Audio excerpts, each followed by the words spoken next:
Here we go. So we're going to finish up these cases and get to what we need. And then we're going to proceed to a little bit easier section. Right. At least for the temporary time being. That's right. Okay, so here we go. So we're in the middle of these cases. We're on the last two words of 67b and really the top of 68a. So this last case was Kava Nidra. So what did she do? So this lady, once again, she brought two pairs of birds to the Kohen. She gave birth to a boy, and she needs to bring a chatas and a ola. She brought two birds, and then she said that with my obligatory ola, I'm going to bring two more olas, right? So she now has to bring three together. Now, we mentioned yesterday, I think Rashi spoke something out, which I forgot to mention. The Kohen thinks that she's bringing two obligatory offerings. Why does the Kohen think that? So Rashi says that one is for the boy, a chatas and an ola, and one, maybe she's a zava. She's this impure. This lady has an emission. She becomes a zava. At the end of her zava status, she has to bring also a chatas and an ola.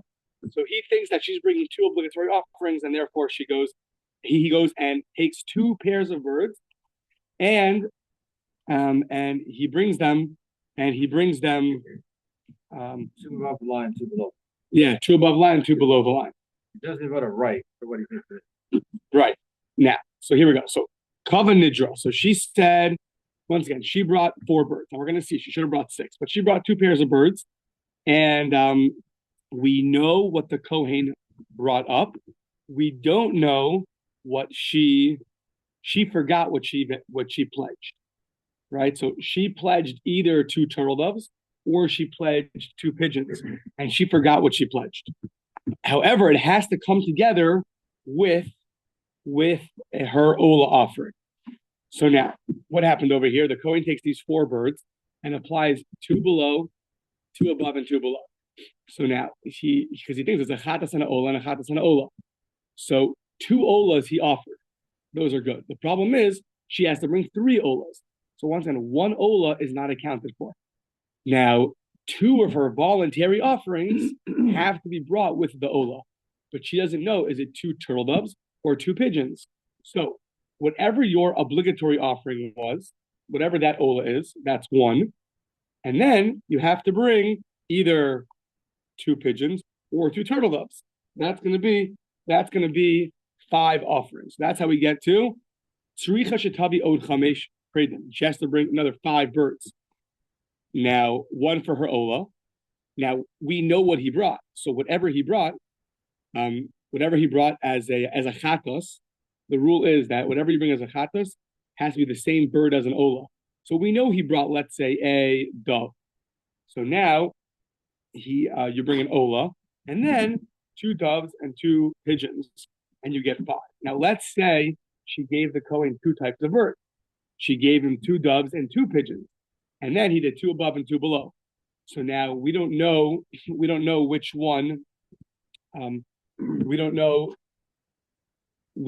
which one is either the obligatory one was a dove or it was a pigeon. You don't know.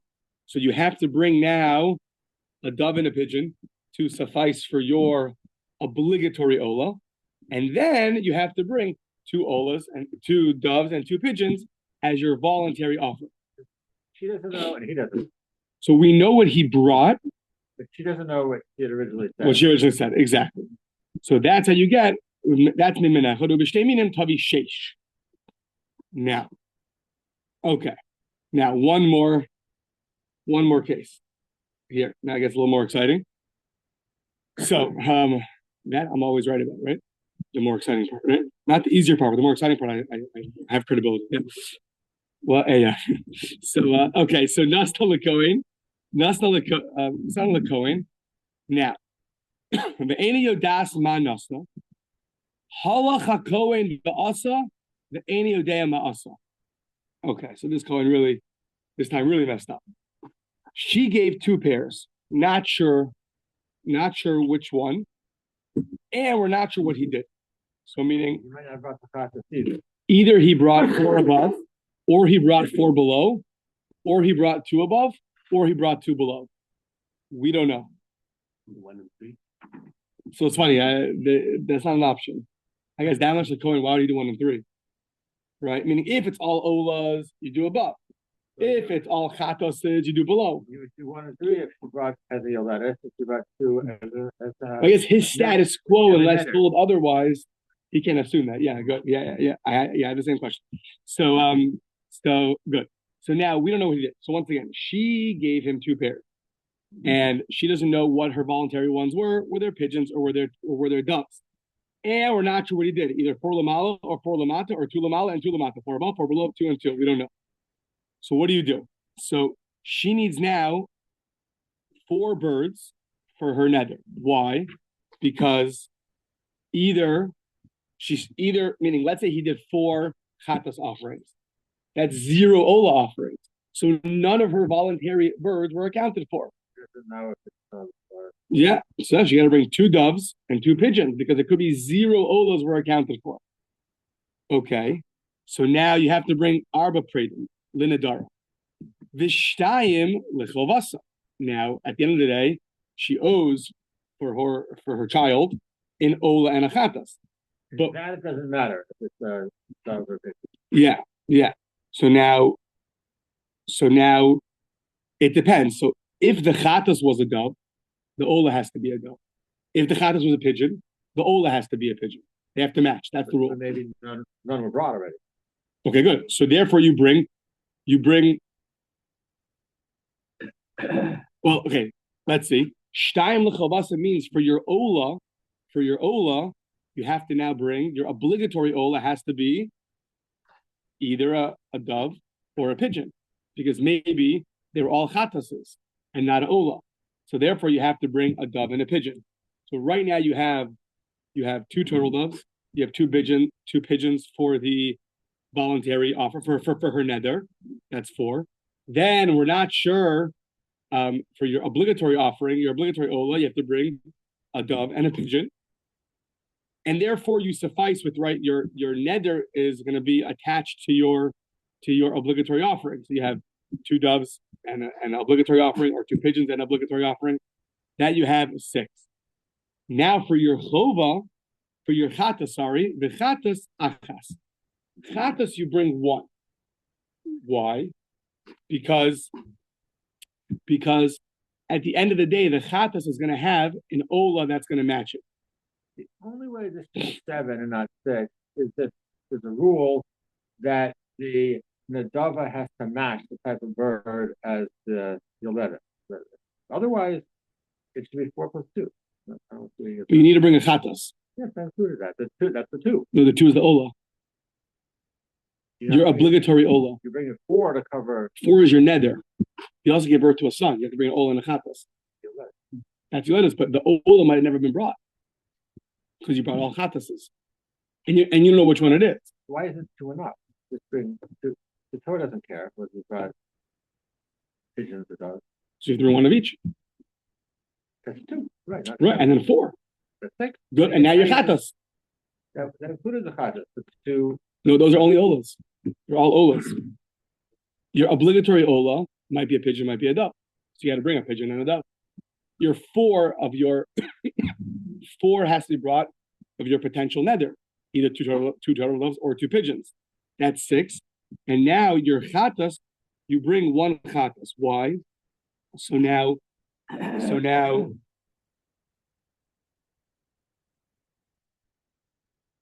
if the chatas originally was a dove, so it has a match, it has an ola. Now you're going to bring 1 chatas. The chatas achas. Why are you going to bring 1 chatas? The 1 chatas can be from either one you want. Why? Let's say he brought all 4 offerings above, like an ola. So then all you have left is to bring 1 chatas. You bring a chatas. The chatas just has to match the ola. That'd be perfect if you knew that. You don't know that. You might have brought them all below. So what you do? You should still bring a chatas. You don't know. Right. Right? So you bring one chatas. You bring one chatas. That's going to get you 7 offerings. Now, there happens to be a dispute earlier in the Tractate Kingdom, is that the Tanna Kama holds that basically whatever the chatas is, the ola has to follow suit when you have an obligatory offering. So if the chatas was a dove, the ola follows the chatas. Ben Azai is going to argue and says, no, whatever the first one was brought, the second one follows suit. So if so Ben Azai Omer shtei chatos. Ben Azai says you have to bring 2 chatoses because since the ola could have been a dove or a pigeon, that will determine the chatas. Tanna Kama says that the way it's determined is really whatever the chatas is, the ola follows suit. So since no matter how you have it, you're going to have an ola as a pigeon and as a dove, so then the chatas could be from either one. But Ben Azai says, since the ola was either a dove or a pigeon, that determines what the chatas has to be. So therefore, you have to bring a chatas as a pigeon, in case the ola was a pigeon, if you brought 4 above.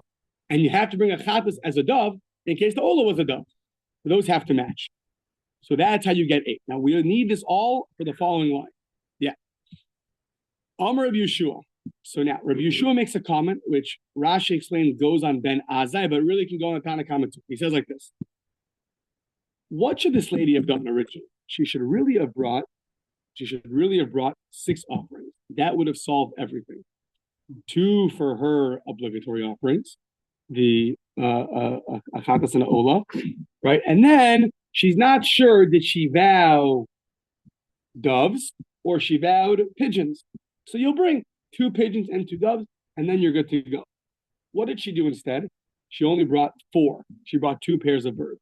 And therefore we got into this whole mess.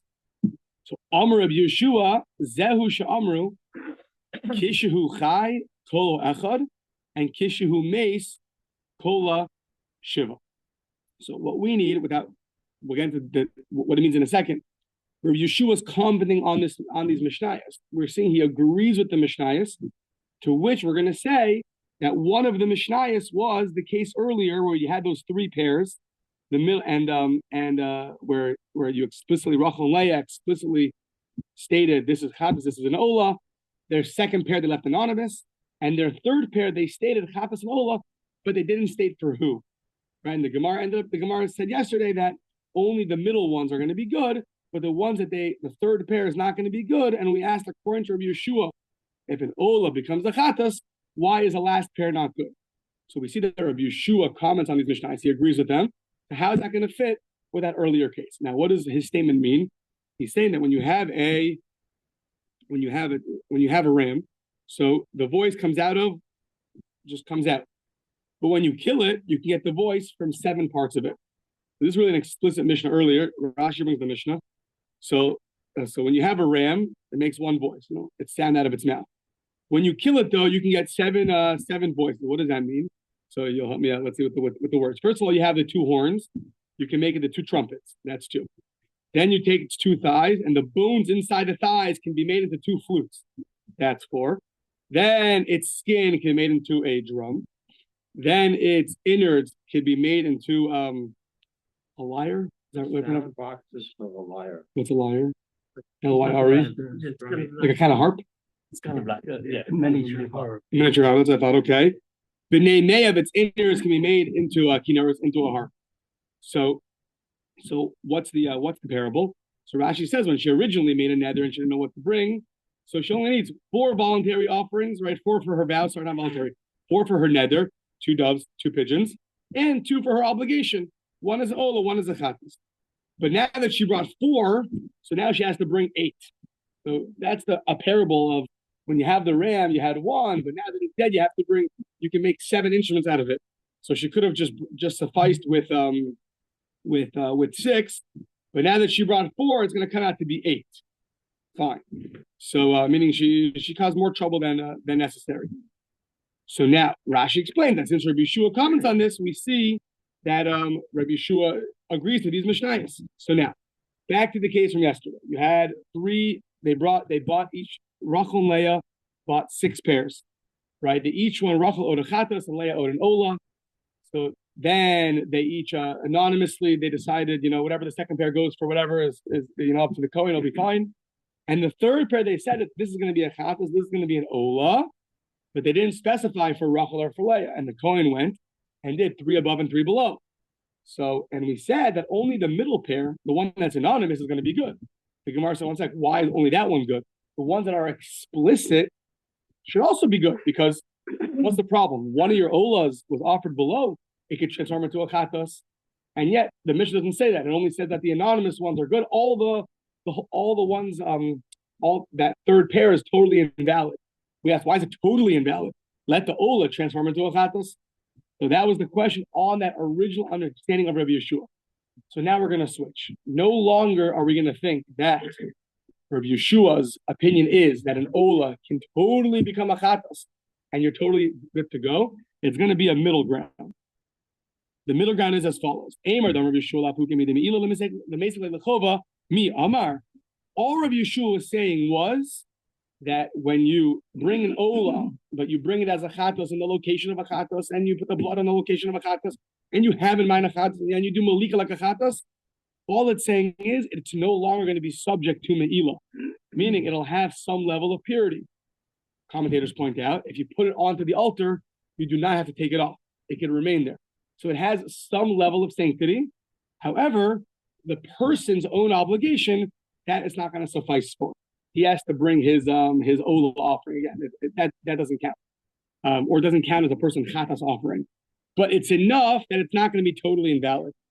So yeah, Tosfos points out here that we have other cases in other places that you also have this kind of middle ground.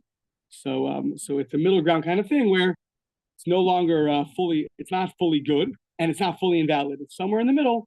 And the nafkamina is if you put on the altar, according to one opinion, we'll see later on, you don't have to take it off. It does have a quasi sanctity. Okay, good job. We survived. Let's continue. So Mishnah says, "Kol psul and shemalku." Back to Malika. So kol psul and shemalku because psul ve'ena metam bebeis blia. So we know that the rule is that a nevela animal offering it causes impurity by touching it or by carrying it. However, we're going to see by the bird, it's going to cause it by going into your mouth, into your base of blia.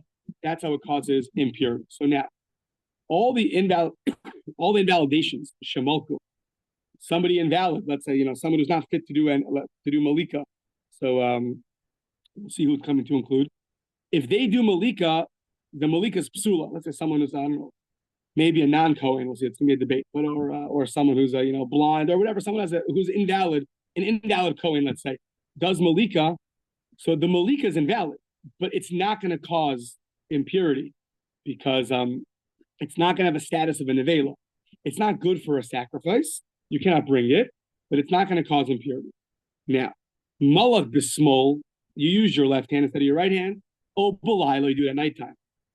So that's one case. Shachat chulin bifnim. So now you slaughter. Now you actually slaughter with a knife, not malika. You shachat chulin bifnim in the courtyard. Now in the courtyard you have to do malika, but chulin you don't do malika. Or the opposite case, the kachim b'chutz. You take a holy offering, which has to be done with malika, and you bring it outside the courtyard, where usually you shach. Yeah.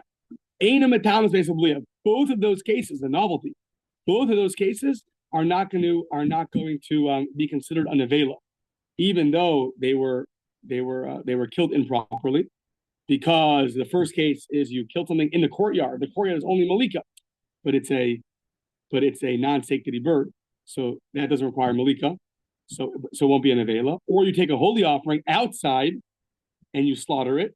So outside you don't do malika. Malika is only inside the courtyard. Still, the novelty is it's not going to cause impurity. It's not considered a nevela. Okay, that's the second group. Third group of cases, malak besakim. So we know malika is from the back of the neck of the bird. So you do that with a knife. Your malak besakim. Now it's a little bit of a contradiction because malika means with your fingernail, not with a knife. But you do the malika process with the knife. So that's also going to be invalid because if you're slaughtering, you have to do a back and forth motion. You can't just poke through. Or malak chulin bifnim, or you do malika on a non-sacrificial offering inside the courtyard, or vikachim b'chutz. That sounds like it's repetitive. No, that was slaughtering. This is malika. That was slaughtering. Shachar klumim. This is now malika. Malak kulim b'fnim. You do malika inside on a non-sacrificial offering, or you do malika on a sacrificial bird outside. Listen, malika is only on a sacrificial bird inside the courtyard. So if you do a mundane bird, non-sacrificial bird in the courtyard, or a sacrificial bird outside the courtyard, or turning the page, you do on Turin. So now we have the doves and the pigeons. So you have the Turin. The Turin are the doves, the turtle doves. So they they have to be a level of maturity. There's some kind of golden feathers, more golden feathers. The Gemara Kollel talks about. So they have to reach that level of maturity before you're allowed to bring them up as a korban. B'nei Yonah have the other way. The doves, what is that? Sorry, young pigeons. Thank you. Sha'avar zmanam. So if they're too mature by their feathers turn yellow. That's also a problem. So the turtle doves have to reach a level of maturity, and the young pigeons cannot be past a certain level of maturity.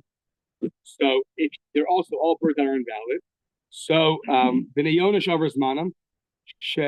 Okay, that's that. Or sheyavsha gapa. I think its wings get dried out. Yeah. What is that? Atrophy. What does that mean? Right now.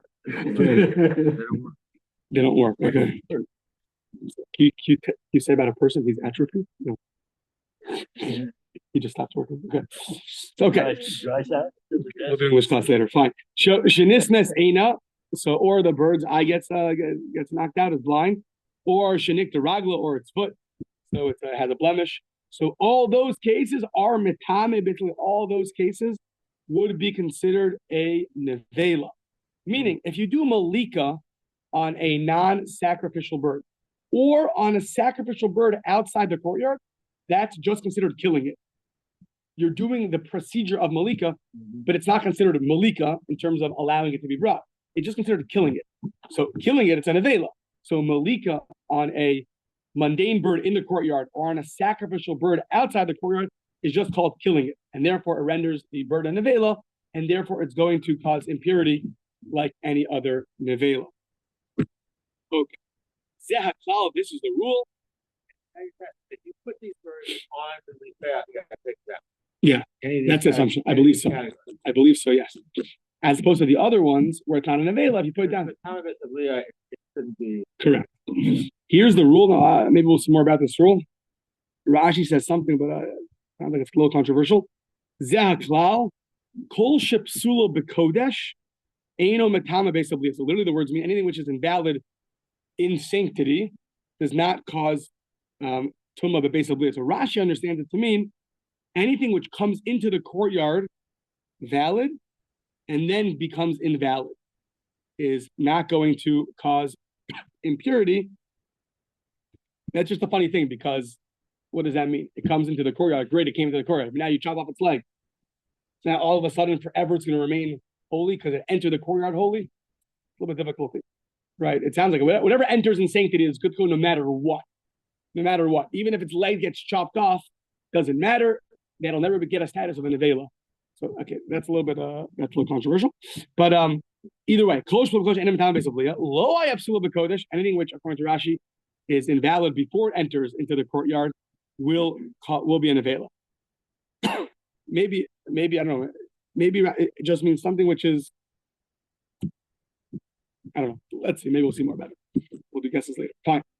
Amar Rav. Now we're going to have more details about this. Amar Rav. Rav says as follows. Shmuel. I heard it 5 times. Amar of Shmuel. I got stuck. I was tired. Yeah. So I was like, what is going on? Amar Rav. Shmuel. If you do malika with your left hand, vilaila, or you do it at nighttime, ein metamin bebeis abliya. That does not cause impurity. So because even though it's improper, but it does not render it a nevela. It renders it an invalid offering. Okay, but not every. So meaning it's invalid in the level of holiness to be brought up and to count for your obligations, etc., etc.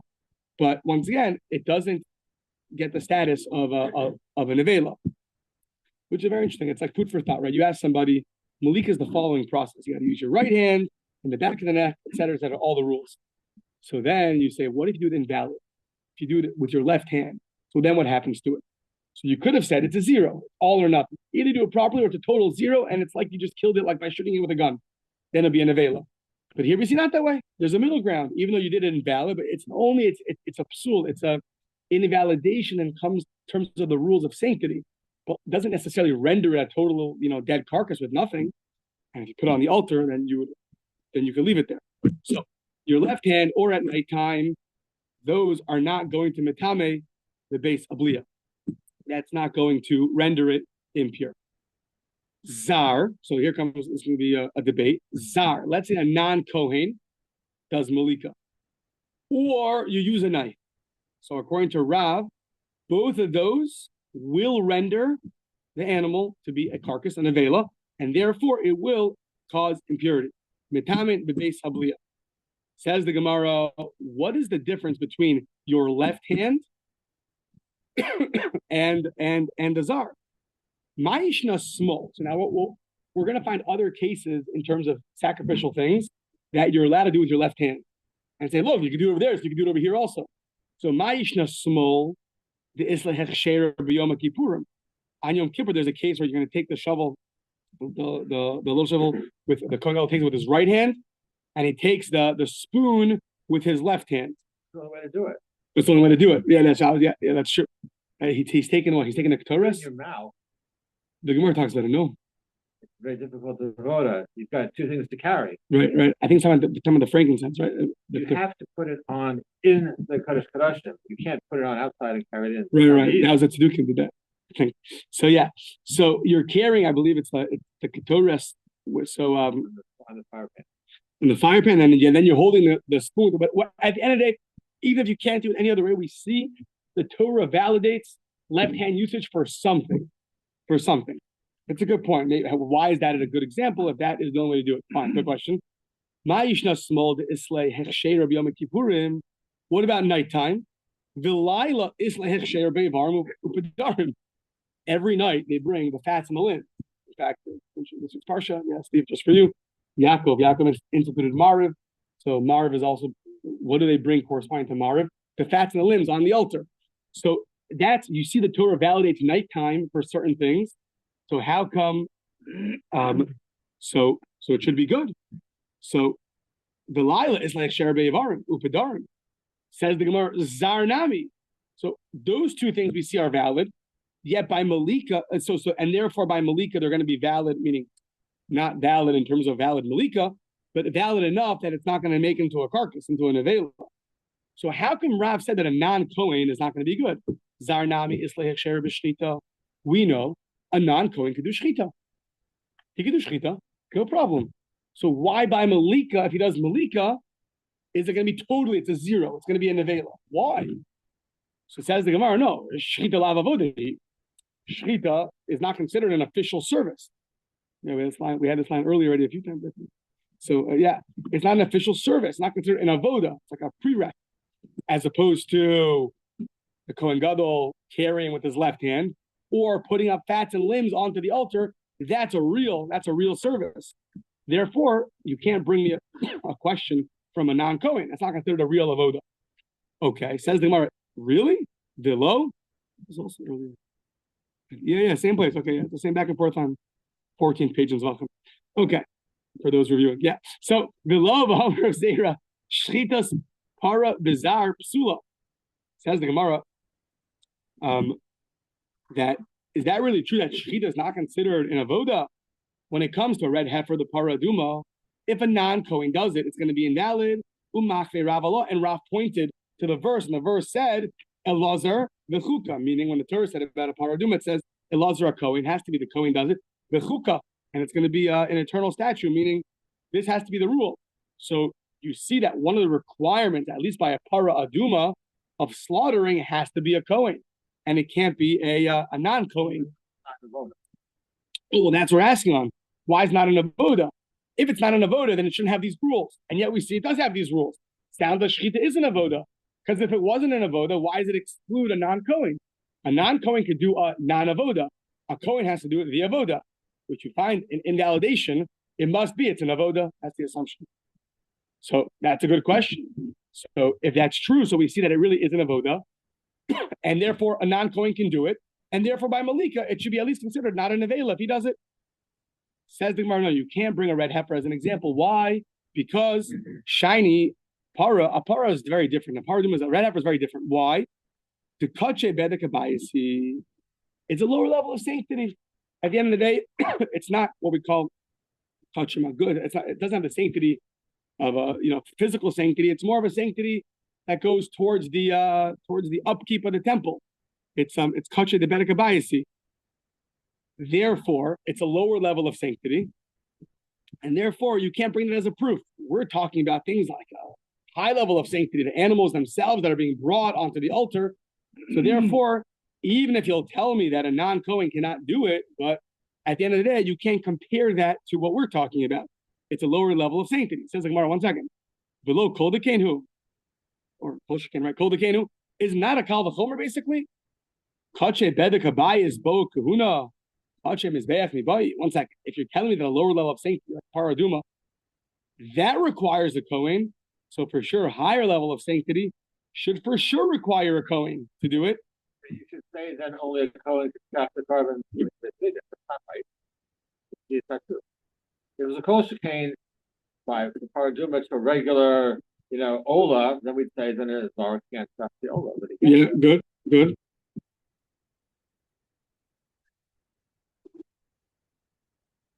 Yeah, it was really a discussion earlier, 14b. We have to look there. Yeah.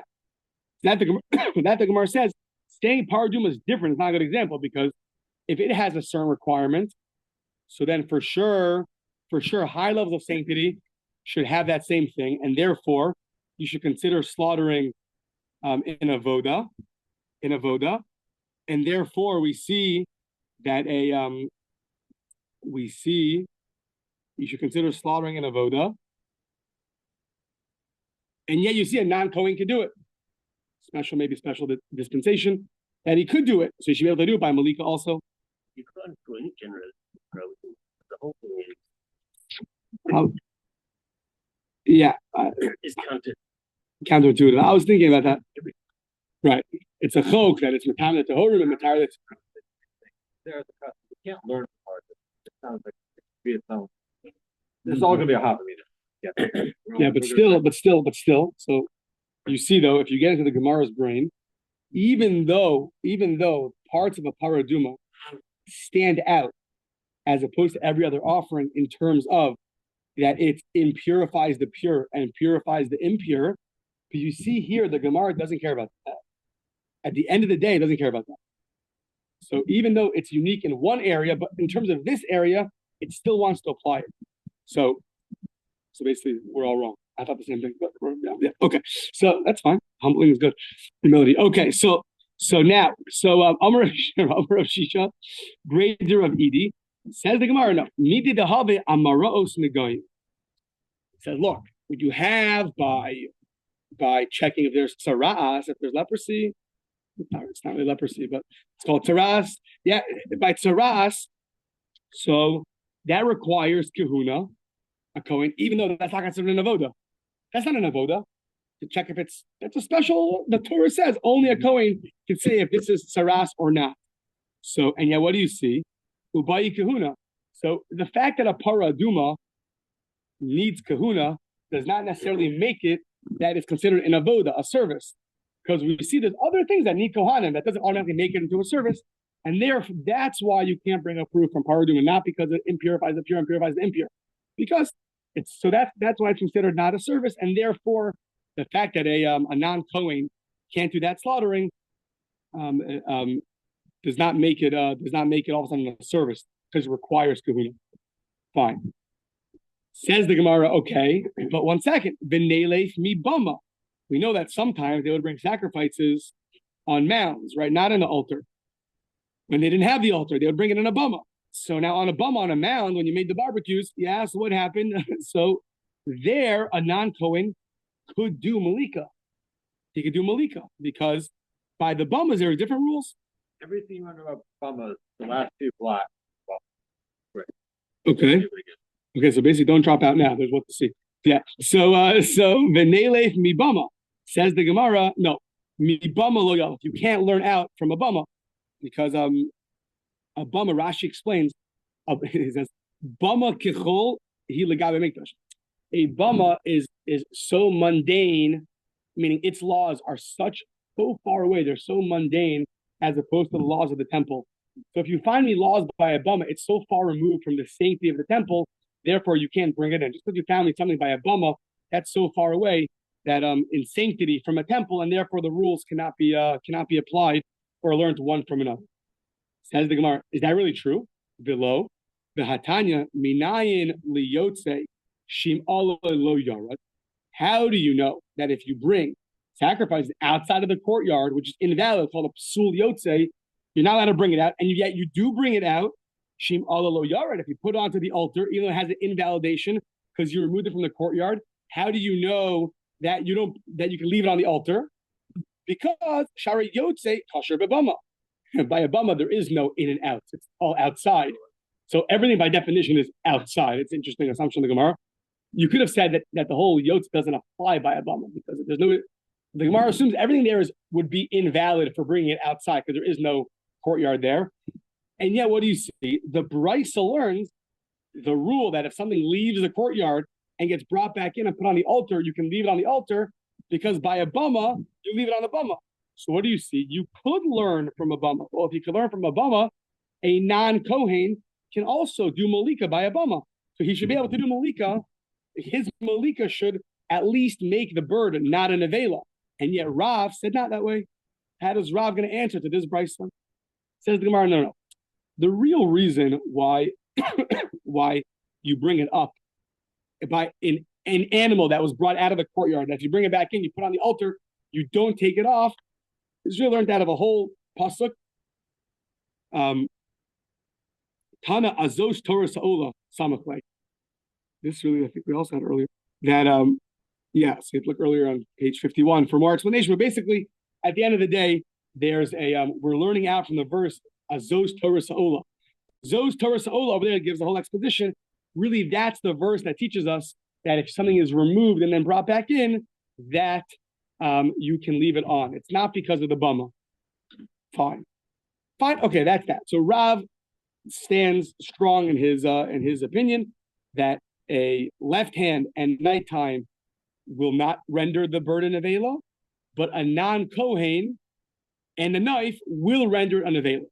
Now, on that part of a non-Kohen, Rabbi Yochanan is going to disagree. Rabbi Yochanan, Amar Zar ein metam besablio.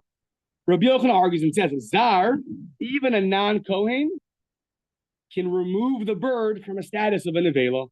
Ein metam besablio. Sucking by a knife, that he agrees to Rav. That's just like killing the animal.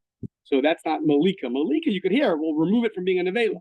But killing it with a knife, doing it with a knife, is going to still render an avela, and therefore it will cause impurity. It's metame the base habliya. Okay. Let's try 1 more minute, 2 minutes. So Tanan. So now we're going to bring obviously proofs back and forth from our Mishnah. Our Mishnah said Tanan kol apsula and shemaltu malikas apsula. All the invalidations that did anybody who's invalid, if he did a malika, so the malikasan is psula. Yeah, add in. It's psula. It's a bad malika. It's not good. It's invalid. However, it's not gonna. It will not render the bird a nevela, and therefore it's not going to cause impurity. So now we know already the word kol always comes to include something. All the invalidations, more than just say the invalidations, the psulin. What's kol hapsulin? It always comes to add something. What's it coming to add? Well, bishla Rabbi Yochanan kol asuyezar. It's very good. The word kol comes to include a non-Kohen. It comes to include a non-Kohen is somebody who, even though by shchita he's allowed to do the shchita, but when it comes to malika, according to Rabbi Yochanan, a non-Kohen is somebody who, even though he's not allowed to do the malika, but if he does it, it won't render it a nevela. But Elul Rav, according to Rav, what is kol coming to include? You hold that a non-Kohen will render it an Avela. We need to find something that the kol is coming to include. Says the Gemara, that's not so bad. My lava small v'layla. What do you mean? Your left hand or nighttime? Those two things are things that Rav would agree. If you do it, it's going to be invalid, but it won't render it an Avela. Says the Gemara, you can't say that. Small v'layla behead you get funny. It says it explicitly. It says a left hand and nighttime is explicit in the Mishnah. So we don't need kol to come to include things in the Mishnah that are explicitly stated. Says the Gemara, that's not such a problem. Tani v'hader mefarish. It sort of set it up. Kol was a setup statement that everything, all the invalidations are going to be invalid and they won't render it an avela. It said a general statement, and then it just explained what is kol coming to include. The Mishnah itself modified what is kol. Kol is the left hand or nighttime are going to be things that are going to render it invalid. However, they are not going to make it into an avela. We should